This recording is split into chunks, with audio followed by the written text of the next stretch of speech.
Hi there, and welcome to the Anita Chat podcast.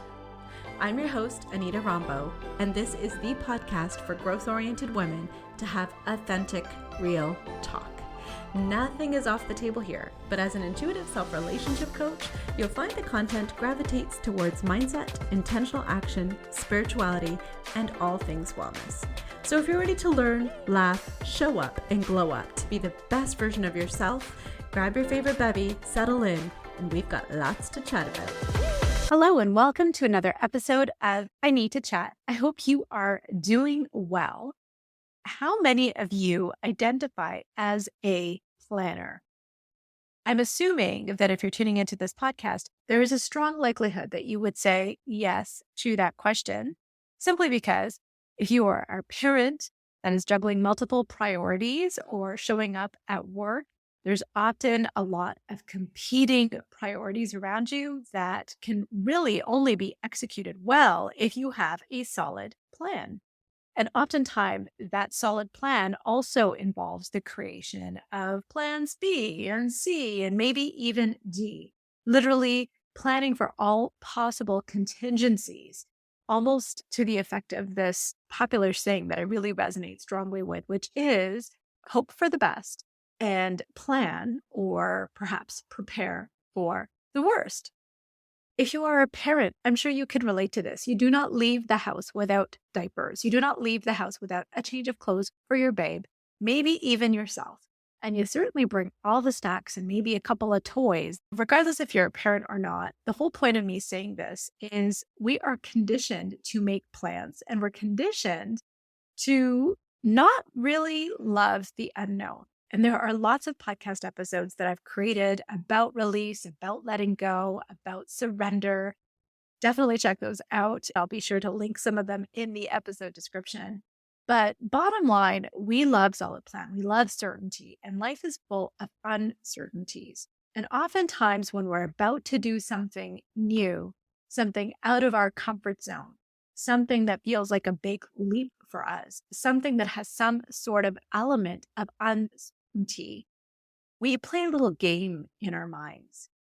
And that is the what if game. Our mind always goes to the worst case scenario, and the fear or the anxiety about that worst case scenario coming true makes us grind to a halt and stop right in our tracks. Am I right?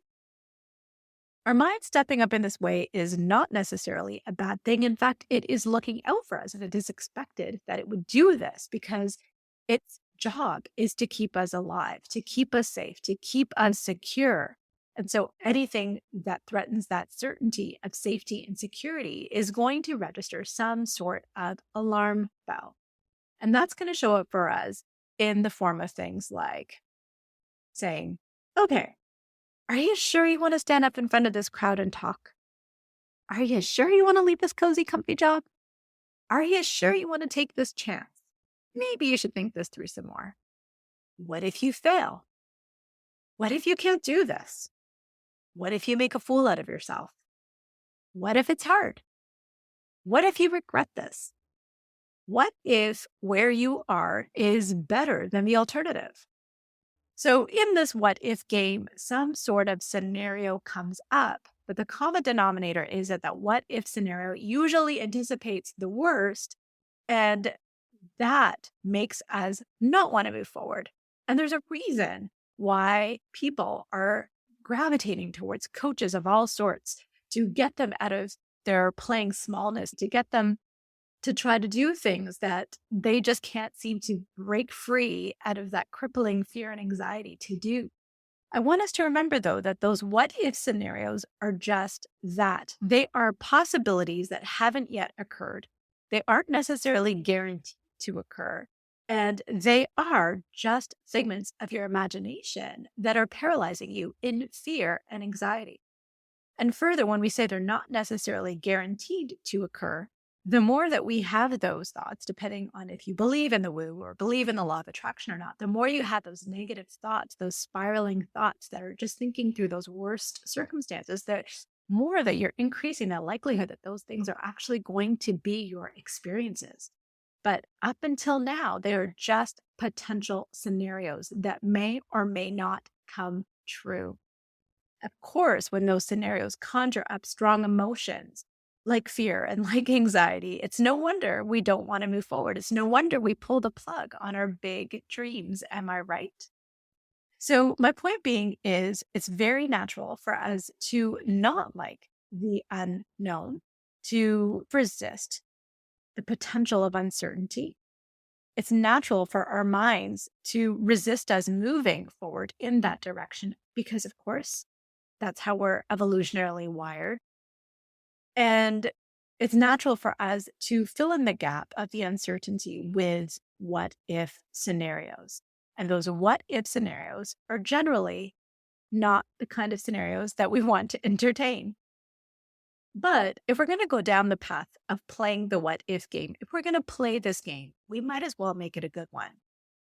What if, pardon the pun, you play the game, but instead of thinking through the worst case scenario, you think through the best possible outcome? Things like, what if I succeed? What if this is the best decision ever? What if it's easier than I think? What if I come out on top? What if I can't lose? What if this is the best thing that could ever happen to me?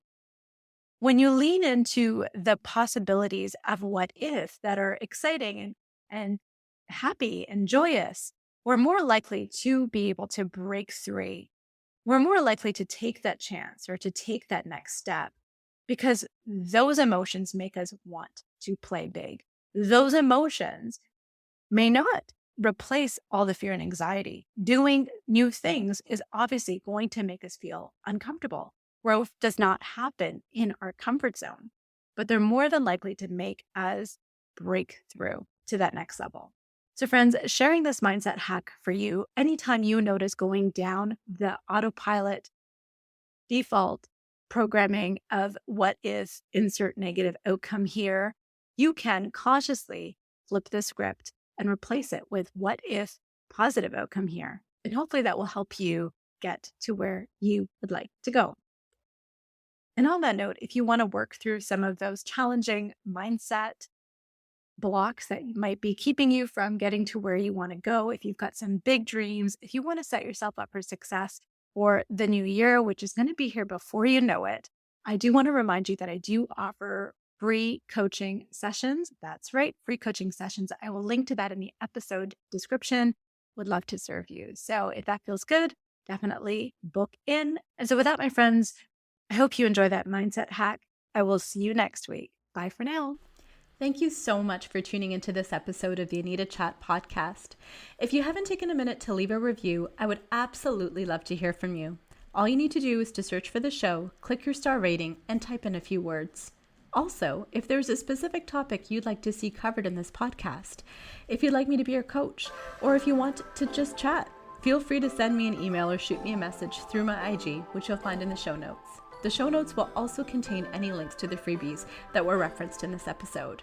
Until next time, friends, it's been great chatting with you.